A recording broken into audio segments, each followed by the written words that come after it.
Kopling berat. Kopling berat itu sebenarnya bukan karena kampas kopling ya. Kopling berat itu sebenarnya karena matahari yang sudah ceper. Kalau yang baru dia masih cembung, dia kalau diinjek dia masih ringan. Nah kalau yang kayak gini yang udah waktunya ganti, dia sudah tipis, udah ceper, jadi daya tekannya berat. Dan cara cek matahari yang sudah ceper kayak gini, kita bisa lihat di cara cek matahari yang sudah ceper, bisa dilihat dari master kopling. Kalau master koplingnya sudah renggang, itu aliasnya matahari udah ceper. Tapi kalau masih sempit kayak gini, itu matahari masih cembung. Kita bisa intai atau cek dari karet bootnya itu. Nah, karet bootnya dia masih tipis ya, belum melebar. Kalau dia melebar, baru itu udah ceper. Karena ini yang saya contohin mataharinya baru. Sekian dan terima kasih.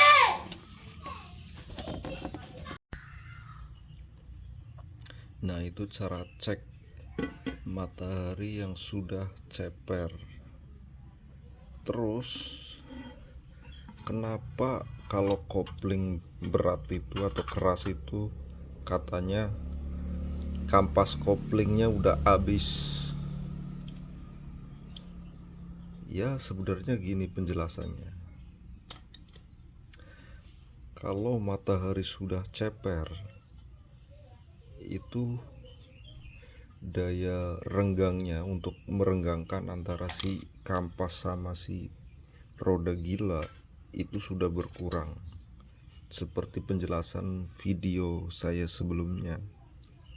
Jadi kalau mataharinya udah jatah ganti, terus kita nggak ganti, biar kampas kopling baru sekalipun akan cepet habis. Kalau udah nonton video saya sebelumnya akan tahu teorinya. Bisa dijelaskan sedikit di sini. Kalau matahari sudah waktunya ganti, daya renggangnya kurang, maka saat diinjak kopling pun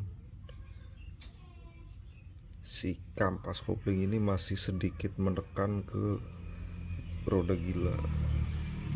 Jadi dia akan kena gesekan terus walaupun diinjak kopling. Maka si kampas kopling akan cepat habis. Nah, itu teorinya. Terus kalau mobil diinjak setengah kopling gak mau jalan, katanya kampas kopling habis. Itu bener teorinya. Saat diinjak setengah kopling, kalau kampasnya udah tipis kayak gini, ini contoh tipis lah. Kalau ini sebenarnya masih bisa dipakai, belum selip, tapi ini hanya contoh. Kalau tipis, si matahari sudah nggak tertekan ya, alias pedal kopling udah dilepas. Jadi otomatis besi ini menekan dan kampas kopling tertekan ke roda gila. Tapi karena dia tipis, masih ada celah renggang, akhirnya dia selip. Celah renggang dari kampas kopling ke roda gila, walaupun sudah ketekan sama matahari, akhirnya selip, nggak bisa jalan, atau tenaganya berkurang, kayak rasanya berat gitu. Itu penjelasannya. Intinya kalau udah tahu sirkulasi cara kerja kampas kopling matahari itu akan tahu lah.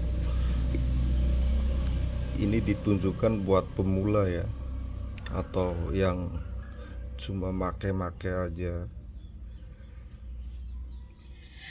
Nah, kenapa kalau ganti kampas kopling itu harus sekalian matahari? Ya supaya biar awet dan tidak 2 kali turun transmisi. Dianjurkan sekalian ganti matahari gitu. Segitu dulu video penjelasan tentang matahari yang ceper atau kopling yang berat.